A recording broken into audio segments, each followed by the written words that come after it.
नसीम शाह जसप्रीत बुमराह से बेहतर बॉलर हैं। ये एक डिजिटल चैनल पे इंटरव्यू देते हुए पाकिस्तान के इंटरनेशनल क्रिकेट एहसान उल्लाह ने कहा है।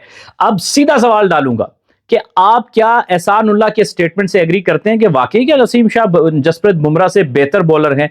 अगर हम स्टैट्स नंबर देखेंगे और परफॉर्मेंसेस देखेंगे तो वो तो कुछ और कहती हैं। उसमें तो जसप्रीत बुमराह बहुत ऊपर है नसीम शाह से। नसीम शाह एक ऐसा क्रिकेटर है जिसके पोटेंशियल पे हमेशा बात होती है कि बहुत अच्छा प्लेयर है, लेकिन जब से इंटरनेशनल क्रिकेट नसीम शाह ने शुरू की है, उन्होंने कुछ मौकों पे वाकई बहुत अच्छी बॉलिंग की है, लेकिन अभी वो उस लेवल पे बॉलिंग उनकी पहुंची नहीं कि इसको आप कह सके कि अब ये वर्ल्ड क्लास कैटेगरी में आ गए हैं। लेकिन जसप्रीत बुमराह को अगर आप देखेंगे तो वो वर्ल्ड क्लास कैटेगरी का इस वक्त लीडर है। किसी एक बॉलर का उनके साथ अगर कंपैरिजन होता है, जो मुकाबला या टक्कर का इस वक्त, तो वो पैट कमिंस है कि यार इनमें से कौन ज्यादा स्किलफुल है। पैट कमिंस का ये है कि वो थोड़ी white ball cricket pick and choose करके खेलते हैं, कम खेलते हैं। जसप्रीत बुमराह तीनों फॉर्मेट लगातार खेल रहे हैं, लेकिन ये है कि दोनों के दरमियान एक टक्कर का मुकाबला है स्किल का।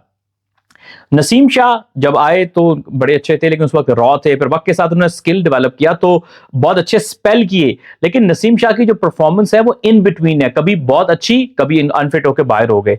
जब 2022 में लगा कि ये इनके पीक के साल शुरू हो गए हैं और उन्होंने आईसीसी टी20 वर्ल्ड कप में बहुत अच्छी बॉलिंग की, फाइनल में बहुत अच्छी बॉलिंग की, ऑस्ट्रेलिया के खिलाफ टेस्ट सीरीज में जब फट्टा विकेट्स पर बहुत अच्छी बॉलिंग की, तो एक लग रहा था कि लड़का अपने पोटेंशियल पे जा रहा है, बहुत अच्छी बॉलिंग कर रहा है, स्किलफुल बॉलर।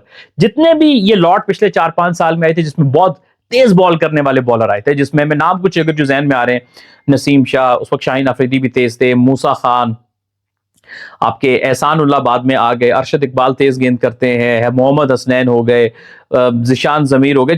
ये सारे इंटरनेशनल क्रिकेट नहीं खेले, मैं कुछ नाम ले रहा हूं बस।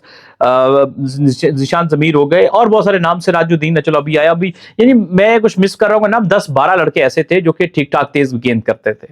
इनमें अगर आंखें बंद करके पिक करना हो कि सबसे इंटेलिजेंट बॉलर कौन है, स्किलफुल और इंटेलिजेंट, ये जो जितने भी लॉट आई थी बना, वो नसीम शाह है, इसमें कोई शक की बात नहीं है। नसीम शाह ना सिर्फ बॉलिंग में बल्कि बैटिंग में भी कई मरतबा लंबा खेल के मैच सेव किया उसने, यानी उसके अंदर सेंस भी है और बैटिंग की थोड़ी सर्वाइवल की एबिलिटी भी। अफगानिस्तान के खिलाफ 2 मरतबा मैचेस छक्के मार के जितवाए, उसके बाद भी पीएसएल के में उसने फाइनल में बड़ी अच्छा कैमियो खेला। तो बैटिंग में भी उसके अंदर एक सेंसिबल बंदा है जो कि हिट भी मार लेता है और हैंग अराउंड भी कर लेता है, तो he is a sensible mind.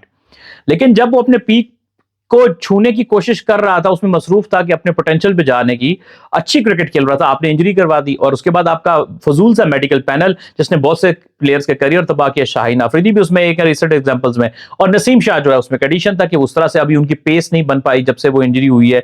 अगर आप नोट करें, एक ही पॉइंट बताने लगा हूं आप नसीम शाह का, इस पीएसएल 2024 से पहले और उसके बाद में देखिएगा।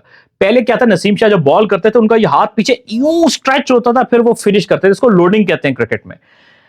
इंजरी के बाद उनको बैक इंजरी हुई थी शोल्डर की, तो उसके बाद आप देखिए कि वो लंबा स्ट्रेच नहीं करते हैं, वो हाथ को इधर ही रोक लेते हैं।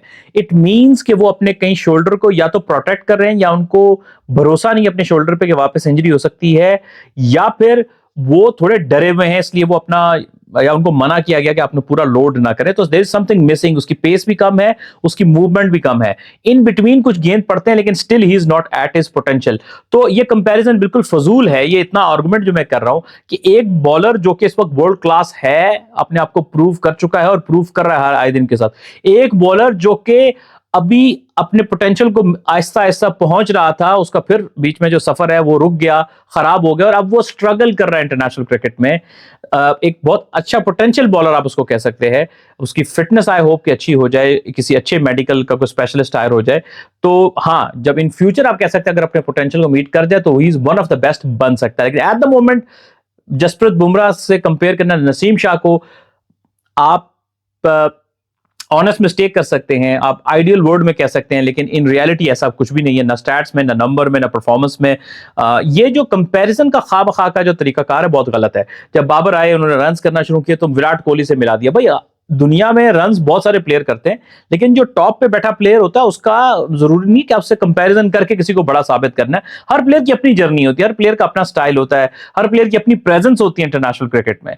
अब जसप्रीत बुमराह आए तो वकार यूनुस से भी कुछ लोगों ने मिलाया, गलत है। हर इराक का प्लेयर अलग ग्रेड्स होते हैं, तो हमें एक तो मिलाकर किसी को नहीं करना चाहिए, बड़ी डिसरिस्पेक्ट है किसी भी, और ऐसे खामखा के कंपैरिजन करने की जरूरत नहीं है। और हम नसीम शाह के लिए तो सिर्फ ये दुआ करें कि वो अपने पोटेंशियल को मीट करे। कंपैरिजन तो दूर की बात है, मेरे हिसाब से तो बिल्कुल ही गलत और बिल्कुल भोंडा किस्म का एक्सपेरिमेंट है। आप अपनी कमेंट्स सेक्शन में राय दीजिएगा।